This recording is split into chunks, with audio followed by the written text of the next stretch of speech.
Hi good morning. അപ്പോൾ നമ്മുടെ ഇന്നത്തെ റെസിപ്പിയും ഒരു സൈഡ് ഡിഷാണ്. അപ്പത്തിനും ഇടിയപ്പത്തിനും ഒക്കെ കഴിക്കാൻ പറ്റിയ നല്ലൊരു ബ്രേക്ക്ഫാസ്റ്റ് റെസിപ്പിയാണ്. അതിൻ്റെ കൂടെ തന്നെ നമുക്ക് ഡിന്നറിനും കഴിക്കാൻ പറ്റിയ റെസിപ്പിയാണ് കേട്ടോ. ചപ്പാത്തിയുടെ കൂടെയും കഴിക്കാം. അപ്പോൾ നിങ്ങൾ ഇതുപോലെ നമ്മുടെ വെള്ളക്കടല ഉപയോഗിച്ച് സ്റ്റൂ ഉണ്ടാക്കി നോക്കിയിട്ടില്ലെങ്കിൽ ഉറപ്പായിട്ടൊന്ന് ട്രൈ ചെയ്ത് നോക്കിക്കോളൂ, നന്നായിട്ട് ഇഷ്ടപ്പെടും.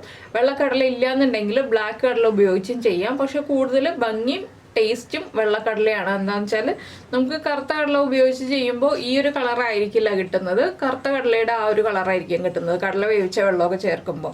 അപ്പോൾ എന്തായാലും നിങ്ങൾ ട്രൈ ചെയ്ത് നോക്കാം. നമുക്ക് നമ്മുടെ സ്റ്റൂ എങ്ങനെയാണ് തയ്യാറാക്കുന്നത് നോക്കാം.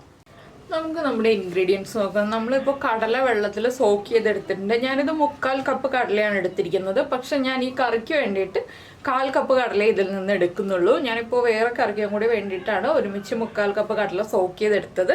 അതിലേക്കായിട്ട് ഒരു ക്യാരറ്റ് എടുത്തിട്ടുണ്ട്, ഒരു ഉരുളക്കിഴങ്ങ് എടുത്തിട്ടുണ്ട്, ഒരു സവോള എടുത്തിട്ടുണ്ട്, പിന്നെ നമ്മൾ 4 പച്ചമുളക് നമ്മുടെ എരിവനുസരിച്ച് എടുക്കുക, ഒരു 1/2 കപ്പ് തേങ്ങ ചിരവ് ചെയ്തെടുത്തിട്ടുണ്ട്.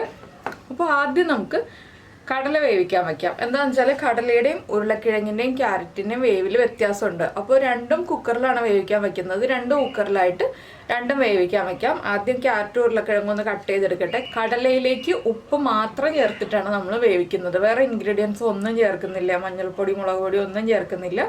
കടല ഉപ്പ് മാത്രം ചേർത്ത് വേവിച്ചെടുക്കാം. അതുപോലെ തന്നെ നമ്മുടെ ക്യാരറ്റും ഉരുളക്കിഴങ്ങും തൊലിയൊക്കെ മാറ്റി കട്ട് ചെയ്ത് ഏത് രീതിയിൽ കട്ട് ചെയ്യണം എന്നുള്ളതും പറയാം. അതിനുശേഷം അതും വേവിക്കാൻ വയ്ക്കാം. അപ്പോൾ കടല എൻ്റെ കയ്യിലുള്ളത് ഒരു 8 വിസിൽ വരുമ്പോഴേ കുക്കാവുള്ളൂ.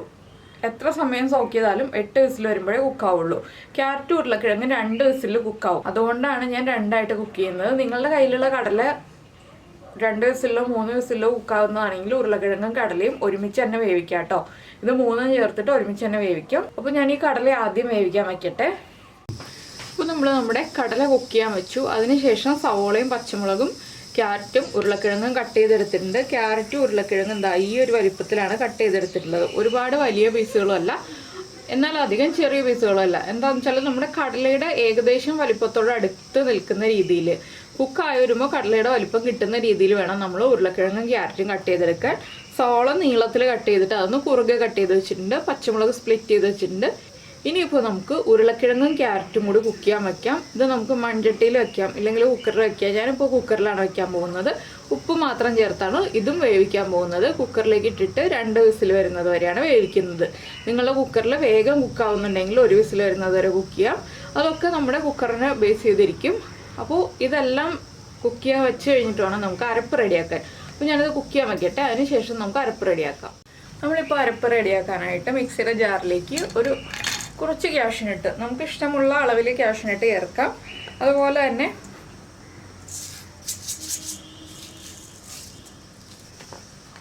ഒരു 1/2 ടീസ്പൂൺ പെരിഞ്ജീരകം, വലിയ ജീരകം.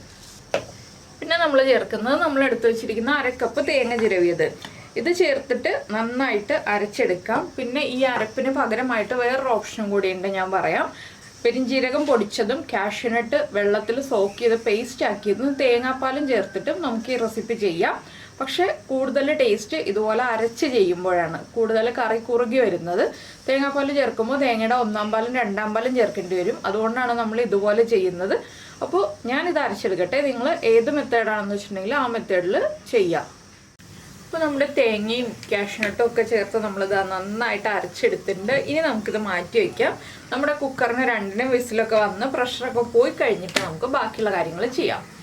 അപ്പോൾ നമ്മുടെ 2 കുക്കറിൻ്റെയും പ്രഷർ പോയി. കടല ഞാൻ തുറന്നിട്ടുണ്ട്, ഉരുളക്കിഴങ്ങ് തുറന്നിട്ടില്ല. അപ്പോൾ ഇനി നമുക്ക് വേറെ പാൻ വെച്ചിട്ട് സവോളയൊക്കെ വഴറ്റിയെടുക്കാം. അതിനുശേഷം നമുക്ക് ബാക്കിയുള്ള കാര്യങ്ങൾ ചെയ്യാം.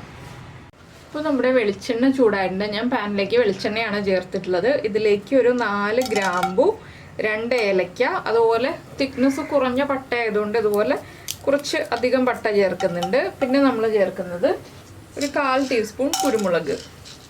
ഇതെല്ലാം ഒന്ന് ചൂടായി വരട്ടെ. കുരുമുളകൊക്കെ പൊട്ടിത്തെറിക്കും, ഗ്രാമ്പും പൊട്ടിത്തെറിക്കും. അതുകൊണ്ട് കുറച്ച് ഗ്യാപ്പിൽ നിന്നിട്ട് വേണം നമ്മളിതൊന്ന് ഇളക്കി കൊടുക്കാനായിട്ട്.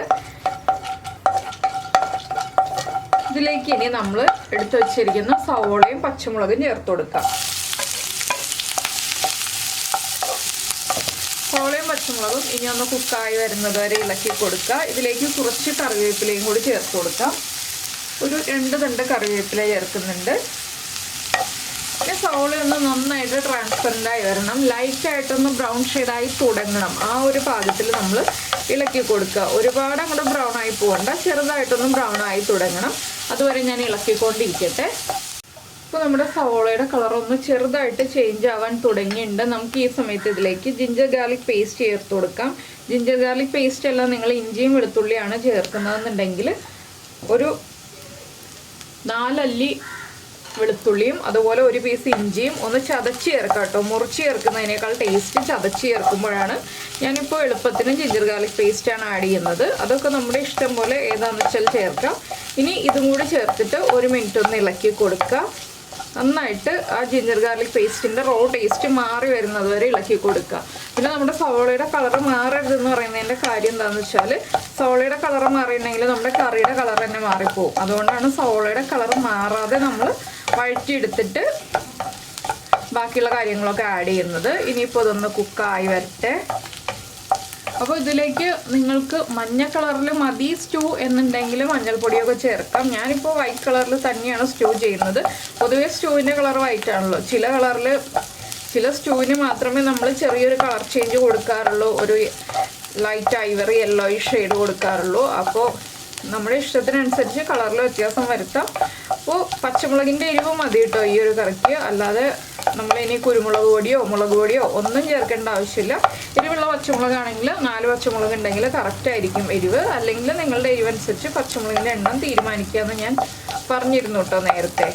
അപ്പോൾ നമ്മുടെ ജിഞ്ചർ ഗാർലിക് പേസ്റ്റൊക്കെ കുക്കായി വന്നിട്ടുണ്ട്. നമുക്കിനി ഇതിലേക്ക് നമ്മൾ വേവിച്ച് വെച്ചിരിക്കുന്ന ഉരുളക്കിഴങ്ങും ക്യാരറ്റും അതുപോലെ കടലയും ചേർത്ത് കൊടുക്കാം. വെള്ളത്തോടു കൂടി തന്നെ ചേർക്കുക. അപ്പോൾ നമുക്കിനി അരപ്പ് ചേർക്കുമ്പോൾ അധികം വെള്ളം ചേർക്കേണ്ടി വരില്ല. ഇനി ഇതെല്ലാം ചേർന്ന് ഒന്ന് തിളച്ച് വരട്ടെ. ഒന്ന് തിളച്ചാൽ മതി കേട്ടോ, അധികം സമയം എടുക്കില്ല, വേഗം തന്നെ റെഡിയാവും. ഇനി അപ്പോൾ നമ്മൾ ലാസ്റ്റ് മാത്രം ഉപ്പ് ചെക്ക് ചെയ്യുക. എന്താണെന്ന് വെച്ചിട്ടുണ്ടെങ്കിൽ നമ്മൾ കടലയിലും ഉപ്പ് ചേർത്താണ് വേവിച്ചത്, ഉരുളക്കിഴങ്ങിലും ക്യാരറ്റിലും ഉപ്പ് ചേർത്താണ് വേവിച്ചത്. അപ്പോൾ രണ്ടിൻ്റെ ഉപ്പുണ്ടാവും. അതുകൊണ്ട് തന്നെ ലാസ്റ്റ് ഉപ്പ് ചെക്ക് ചെയ്യുക. ഇപ്പോൾ ഉപ്പ് ചെക്ക് ചെയ്യേണ്ട ആവശ്യമില്ല. ഇതൊന്ന് തിളയ്ക്കുന്നത് വരെ നമുക്കിനി വെയിറ്റ് ചെയ്യാം.